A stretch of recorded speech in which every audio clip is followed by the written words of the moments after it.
concepto de transmedia o narrativa transmedia, como todos saben, fue un concepto que introdujo Henry Jenkins, un investigador de Estados Unidos, ahora hace 11 años, en un artículo publicado en enero del 2003. Él habla de transmedia storytelling, narrativa transmedia, que son estas narrativas, relatos, que empiezan en un medio, puede ser un cómic, puede ser una película, puede ser una serie de televisión, y se van expandiendo, el relato se expande a otros medios. Por ejemplo, un relato puede empezar en un cómic, Batman, Superman, después en el caso de Superman, a la década siguiente, en los 40, ya había programas de radio, después hubo programas seriales en el cine, series de televisión, en los 70 tuvieron los largometrajes, y ahora vuelve la otra serie de largometrajes también. En los 90 y los 90-2000 tenemos la precuela, ¿no? Smallville, que cuenta la juventud de Superman. Entonces vemos que el mundo narrativo de Superman se fue expandiendo a partir del cómic, se fue expandiendo en otros medios. Y esa es una característica. La otra característica es que esa expansión oficial, que sería el canon, se complementa con lo que hacen los usuarios, la gente, los fans. Los fans hacen parodias, escriben fanfiction y la suben a fanfiction.net, hacen un vídeo remix de entre Superman y Spider-Man y Harry Potter y lo suben a YouTube. O sea que también los usuarios, los fans, participan en esa expansión del mundo narrativo. Y estos son un poco los dos componentes. Claro, generalmente cuando se habla de transmedia storytelling, se habla de Star Trek, se habla de Star Wars, se habla de la serie Lost, digamos, fenómenos bastante contemporáneos. Y con un grupo de colegas, con Paolo Bertetti de Italia y Matthew Freeman, que es de Inglaterra, de Nottingham, Universidad de Nottingham, nos juntamos un día, empezamos a charlar y bueno, cada uno de nosotros estaba investigando cosas del pasado, ¿no? O identificando estrategias transmedia que tuvieron estas características, pero en producciones del pasado. Y así que fue Matthew Freeman, él estuvo investigando Mago de Oz, estuvo investigando Superman. Mi amigo Paolo Bertetti tiene un libro publicado en Italia sobre la historia de Conan el Bárbaro. Conan el Bárbaro nace a principios del siglo XX en las revistas Pulp, ¿no? En la prensa popular, después pasó al cómic, después hubo novela, bueno, hubo un despliegue hasta la película de Schwarzenegger en el año 75-76. O sea que, y por mi parte, yo estuve investigando el tema del Quijote, estuve investigando un cómic argentino, el Eternauta, que es del 58, digamos, pero que después tuvo varias ramificaciones y usos incluso actuales, ¿no? O sea que un poco cuando decimos esto de arqueología del transmedia es ver el transmedia antes de Star Trek, ver el transmedia antes de Star Wars. Y que yo pienso que si vamos excavando, vamos a llegar a la Biblia, por ejemplo, ¿no? Porque la Biblia tiene esta característica, no es un relato, ¿no? El Antiguo Testamento, el Nuevo Testamento, digamos, la historia de Jesucristo, es un relato que se fue expandiendo. En 2000 años aparecieron otros personajes, aparecieron santos, mártires, ¿no? Y ese relato donde se contaba por escrito en la Biblia, pero se fue contando en las paredes de las iglesias, en los vitrós, se fue contando en toda la iconografía popular, ¿no? La pintura, la escultura, y había producción de usuarios, y sí, porque si uno va a las iglesias están los exvotos, estos pequeños cuadritos, ¿no? Donde se cuentan pequeñas historias de milagros. O sea que también había un componente de los fans, digamos. O sea que queriendo, podríamos decir que el relato bíblico también es un relato transmedia. O sea que esta arqueología del transmedia empezaría, digamos, desde mediados del siglo XX para atrás, ¿no? La irrupción de estos contenidos hechos por usuarios que se apropian del contenido oficial del canon, que está cubierto por el copyright, y hacen lo que quieren, introduce una nueva serie de conflictos, ¿no? Esto, bueno, Henry Jenkins y muchos otros investigadores lo han analizado. Por ejemplo, bueno, cuando los abogados de las editoriales que publicaron Harry Potter mandan los abogados, ¿no? A cerrar los blogs de los chicos donde escribían nuevas historias de Harry Potter, y se armó esta famosa Harry Potter Wars, la guerra de Harry Potter. Eso lo cuenta Jenkins en su libro del 2006, y hay muchos ejemplos de esto, ¿no? ¿Qué pasa? Yo creo que, bueno, la misma señora Rowling, la autora de Harry Potter, ella ahora, ya que terminó un poco el mundo narrativo oficial, abrió su propia web, pottermore.com. O sea, hace 15 años mandaba abogados y ahora ella busca el contacto directo con los fans y pide que le manden cosas. Y yo creo que esa es la actitud que hay que tener, ¿no? No hay que despreciar a los fans. O sea, ¿qué empresa manda a los abogados? A sus mejores clientes, a los que compran los DVD, los libros, los que van al cine, los que compran videojuegos. Claro, eso es ridículo, ¿no? En ese sentido, licencias como el Creative Commons vienen a cubrir este vacío, ¿no? Y yo creo que a medida que pasa el tiempo, las mismas empresas se van a estar dando cuenta que no tiene ningún sentido perseguir a los fans que hacen cosas. Primero que es inútil, porque cierran un blog y le abren otro. Y por otra parte, hay una energía narrativa que brota desde abajo y que hay que aprovecharla. Pero incluso desde la perspectiva de Hollywood, desde la perspectiva del branding y del capitalismo, de las marcas, cada vez que un chico hace una historia de Harry Potter, un vídeo, incluso una parodia de Harry Potter, el poder de la marca crece, el valor de la marca en el mercado crece. O sea que también en ese sentido es doblemente idiota ir a perseguir este tipo de producciones. Y yo creo que bueno, poco a poco va a haber un recambio generacional. Quizá los viejos creadores, la idea de autor, ¿no? La señora Rowling, el George Lucas y toda esta gente venían de una idea de autor y de que ellos pensaban, no sé, dueños de su personaje. Pero la historia nos demuestra que cuando un mundo narrativo se hace popular, los personajes son de todos, ¿no? Ya se pierde el poder sobre el personaje. Así que yo creo que es un momento de tensiones, pero bueno, yo creo que hay un aparato legal que protege esto y yo creo que poco a poco esto va a ir creciendo y se va a ir estabilizando esta situación.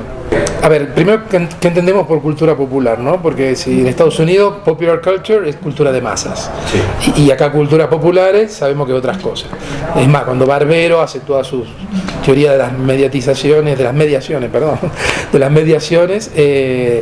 lo que hace Jesús Martín Barbero es oponer la cultura de masas a la cultura popular, ¿no? La cultura industrial, la cultura del business, a la cultura de las clases subalternas, basadas en la reapropiación, etcétera, etcétera.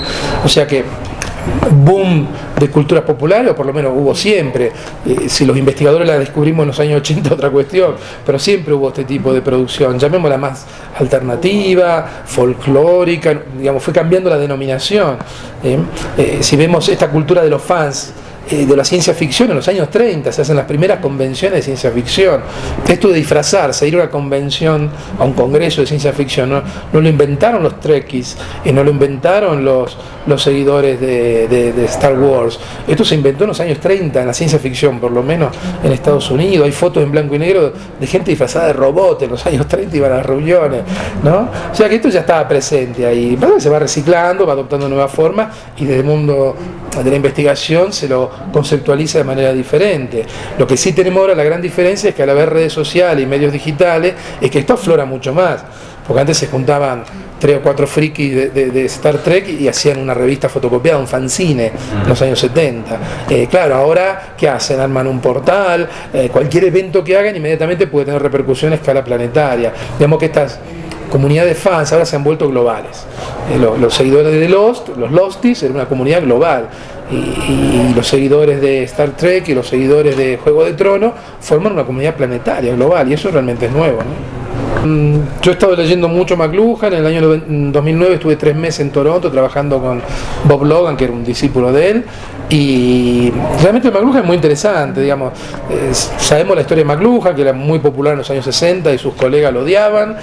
Cuando se muere en 1980 entra en el ostracismo total. McLuhan no había que leerlo en las universidades, ya sea por izquierda o por derecha, ¿no? Porque para el pensamiento más revolucionario McLuhan era un electroimperialista que no criticaba a los medios, el sistema capitalista, y del otro lado la ciencia más empírica, cuantitativa, decía, McLuhan es un charlatán porque no tiene método, ¿no? ¿Dónde están los números? ¿Dónde están las estadísticas? ¿No? Y bueno, en los años 80, una vez que ya él dejó de molestar porque no estaba físicamente, entró en una fase de ostracismo, y vuelve en los 90, vuelve cuando la revista Wire, en principio de los 90, lo pone a McLuhan en el staff de Santo Patrono. Ya hay una clave, ¿no? Después hay autores como Paul Levinson, que ya a finales de los 90 publican un libro que se llama Digital McLuhan. Empieza a decir, lo que decía McLuhan no estaba tan loco, ¿no? Muchas de las cosas que decía McLuhan hoy nos sirven para entender esto. Y de ahí un poco nace este interés mío también por la ecología de los medios, que es el primero que habló de media ecology fue McLuhan en algunas conversaciones privadas en los años 60. Después Neil Postman, que era también su colega en Nueva York, él habla públicamente, abre un curso de media ecology en Estados Unidos, y un poco ahí se institucionaliza el tema. Yo creo que esta media ecology que McLuhan trabajó de manera bastante salvaje, diríamos, a partir de sus intuiciones, hoy hay instrumentos para poder, digamos, hacerla más metodológica, más lo que le pedían a McLuhan en los 60. McLuhan siempre es útil, y yo estoy convencidísimo que de acá a 200, 300 años cuando se cuente cómo eran los estudios de comunicación del siglo XX, va a quedar un nombre o dos, y uno va a ser McLuhan. Cuando nosotros decimos, la teología en el siglo XII, XIII, ahí estaba Santo Tomás, y los otros ni sabemos quién estaba, ¿no? O hablamos de el inicio de la sociología en el siglo XIX, ahí estaba Durkheim, estaba todo, sí, y los otros son ilustres desaparecidos, ¿no? Y yo creo que cuando se habla de la teoría de la comunicación en los años, de cómo fue en el siglo XX, o en la segunda mitad del siglo XX, va a quedar McLuhan. Y en ese sentido es muy útil. Releerlo. Y abro un paréntesis, porque en este momento hay una tendencia a releer a McLuhan como si fuera Nostradamus. Esto lo dijo McLuhan. Sí, McLuhan, él ya preveía que iba a estar Internet. Yo creo que McLuhan, en ese sentido, me parece, no era Nostradamus. No era tanto un futurólogo. Él estaba hablando de su realidad, donde el New Media era la televisión, estamos en los años 60, cuando él habla de aldea global no hablaba de Internet. La aldea global para él era el 21 de julio del 69, 1.000 millones de personas mirando el alunizaje, todos al mismo momento. Eso era la aldea global de McLuhan, ¿no? Él decía, como antes estaba el bardo, ¿no? En la época de Homero, tocando y cantando la historia, y toda la comunidad alrededor del bardo escuchándolo, ¿no? Esa es la aldea global, no era Internet, era otra cosa. Internet es una conversación de millones de personas e intercambio. Pero eso hay que andar con cuidado, ¿no? Yo no lo leo en clave futurólogo, Nostradamus, McLuhan. Yo veo otras cosas, trato de extraer su forma de análisis. Quizá que lo que no se terminó de hacer bien, yo creo que a mí me interesa trabajar mucho en eso. Por ejemplo, McLuhan reconocía patrones. Él como que tomaba fotos de gran angular, ¿no? O una foto de Google del espacio. Cuando uno se aleja en Google Maps, ¿no? Entonces uno ve patterns, ¿no? Las zonas de desierto y las zonas verdes. McLuhan tenía una concepción de medio muy amplia, ¿no? Porque para él medio era la rueda, era la ropa, era un medio, ¿no? Digamos, tiene casi un sinónimo de tecnología. Ahora bien, si hablamos de narrativa transmedia, como dije antes, hay dos características, que es el relato se expande en diferentes medios y, digamos, la expansión no es solo oficial, el relato oficial, sino que también la gente participa en la expansión. Ahora bien, tú me dices la sala de lectura. Claro, yo creo no forzar demasiado las cosas, pensar que la sala de lectura puede ser considerada como un medio de esta perspectiva McLuhaniana, como una tecnología o como un lugar, ¿no? Claro, ¿qué pasa en esa sala de lectura? ¿Solo se leen libros? ¿O también puede ser un lugar donde se generen expansiones narrativas, se genere fanfiction, se generen representaciones, performance? Claro, jugando un poco con los conceptos, ahí sí podría engancharse esto con algo de narrativa transmedia, como que podría considerar la sala de lectura como un espacio, como un medio más, donde la gente se expresa y puede expandir determinados relatos que ya existen, ¿no? Sería un poco el equivalente a fanfiction.net, es un portal donde cualquier persona sube una producción de fanfiction. Bueno, ¿por qué no pensar la sala de lectura como un laboratorio de producción narrativa, donde a partir de ciertos relatos que pueden nacer ahí dentro o venir de afuera, se expanden ahí dentro? Podría ser uno de estos, una posibilidad de enganchar o crear un link entre esa experiencia y el concepto de narrativa transmedia. Porque la otra sería analizar lo que pasa ahí dentro desde una perspectiva narratológica, el sujeto que quiere algo, aplicar, no sé, prop o Greymar, pero sería un análisis ya semiótico de lo que pasa ahí dentro. Desde una perspectiva más de la narrativa transmedia podría ser ese un poco el link, ¿no? Considerar a esta sala como un medio más, un entorno más de producción. Claro, si es solo para leer, claro, yo podría estar acá leyendo Conan el Bárbaro o estar en la sala de lectura, no cambia mucho, pero si eso se transforma en realidad en un polo productivo, llamémoslo así, puede ser interesante.